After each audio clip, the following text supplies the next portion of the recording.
اپنے دل میں محبت مصطفیٰ اور محبت غوث اعظم کو ایسے بسا کر کے رکھیے کہ مریں گے تو محبت مصطفیٰ کو دل میں بسا کر کے لے کر کے جائیں گے، اور جب فرشتہ ہم سے پوچھے کہ دنیا سے کیا لایا ہے تو ہم فقط اتنا جواب دے سکیں، ہم نے کچھ نہیں لایا ہے، بس لایا ہے تو محبت مصطفیٰ دل میں بسا کے لایا ہے۔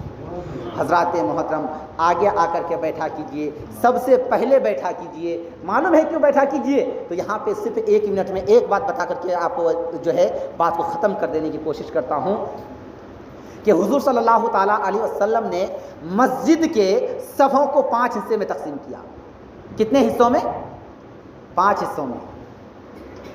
اور 5 حصے میں تقسیم کرنے کے بعد کہا سرکار نے کہ جو پہلی صف میں آ کر کے بیٹھے گا، کون سی صف میں؟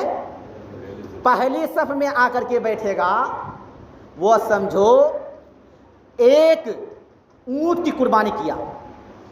کہیے سبحان اللہ، ماشاءاللہ، اتنی اچھی بات، اتنی پیاری بات۔ خالی صف میں آگے میں آئیے گا، نماز پڑھنے کی نیت سے پہلی صف میں پڑھنی ہے۔ کتنا ثواب مل رہا ہے آپ کو؟ ایک اونٹ قربانی کرنے کے برابر۔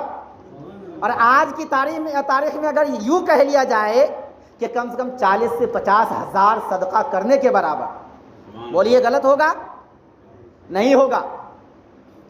سرکار دو جہاں صلی اللہ علیہ وسلم ارشاد فرماتے ہیں کہ اگر کوئی شخص پہلی صف میں جگہ نہیں پاتا ہے، جبرن نہیں جانا ہے، جگہ خالی ہے تو آ کر کے بیٹھ جائیے، اور ابھی بھی موقع ہے، بہت جگہ ہے خالی ہے، بیٹھ سکتے ہیں، یہ مقام حاصل کر سکتے ہیں۔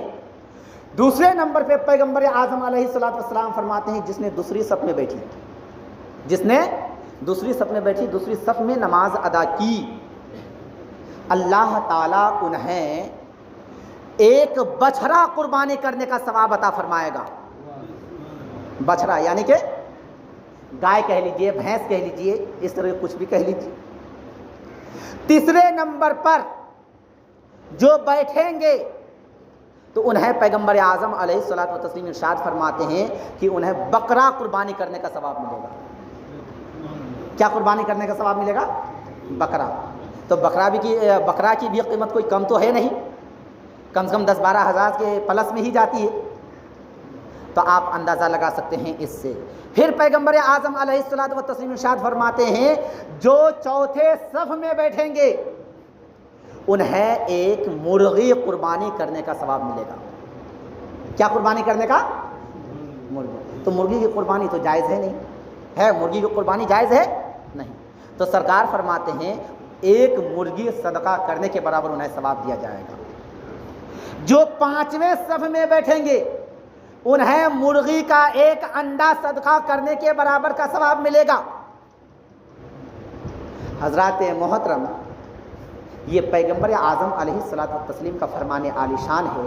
ایک تو ہم ہفتے میں 1 دن آتے ہیں، لیکن اس میں بھی ہم کتنا فائدہ حاصل کر سکتے ہیں وہ ہمارے اختیار میں ہے۔ کیا اگر ہم پورا کا پورا ہفتہ ہم مسجد سے دور رہتے ہیں، اپنے کاموں میں بیزی رہتے ہیں، تو کیا آدھا پون گھنٹہ پہلے مسجد میں نہیں آ سکتے ہیں ہم؟ کیا مسجد میں نماز جمعہ کی 14 رکعتیں نماز کتنی ہے؟ کیا ہم 14 کے 14 رکعتیں نماز ادا کر کے نہیں جا سکتے ہیں؟ بولیے جا سکتے ہیں کہ نہیں؟ لیکن ہم کیا کرتے ہیں؟ اکثر و بیشتر تو کرتے ہیں 2 رکعت امام صاحب کے پیچھے پڑھ لیا تو بہت ہو گیا، اور کچھ ایسے ہوتے ہیں کہ آدھا چھیدہ پڑھتے ہیں، آدھا چھیدہ چھوڑ کے چلے جاتے ہیں۔ کچھ ایسے ہیں، انہیں میں سے خاص طور پہ ہمارے جو بزرگ ہیں، یہ کبھی بھی میں نے جو دیکھا اب تک میں یہ 1-1.25 مہینے کے بیچ میں، یہ ہر حال میں نماز جو ہے جب تک مکمل ادا نہیں کرتے ہیں، اور خاص طور پہ جو 5 وقت کی نماز میں آتے ہیں، جب تک وہ مکمل نماز ادا نہیں کرتے ہیں تو وہ مسجد کے جو ہے مصلی کو نہیں چھوڑتے ہیں۔ یہ ہماری آپ کے لیے خوش قسمتی ہے کہ ہمارے بزرگ یہ چیز کر رہے ہیں، تو کیا ہمیں ان کو دیکھ کر کے نہیں سیکھنا چاہیے؟ سیکھنا چاہیے کہ نہیں؟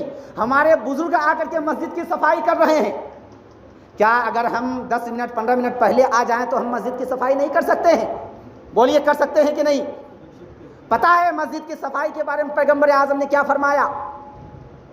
جس نے مسجد کی صفائی کری، یہاں عمر کوئی معنی نہیں رکھتا، بوڑھے ہوں، بزرگ ہوں، جوان ہوں، بچے ہوں، بچیاں ہوں، عورتیں ہوں، کوئی بھی ہو، اسے کوئی مطلب نہیں، بلکہ سرکار فرماتے ہیں جس نے مسجد کی صفائی کیا اور مسجد کی صفائی کرنے میں اگر ایک مٹھی کچرا نکلا، کتنا کچرا؟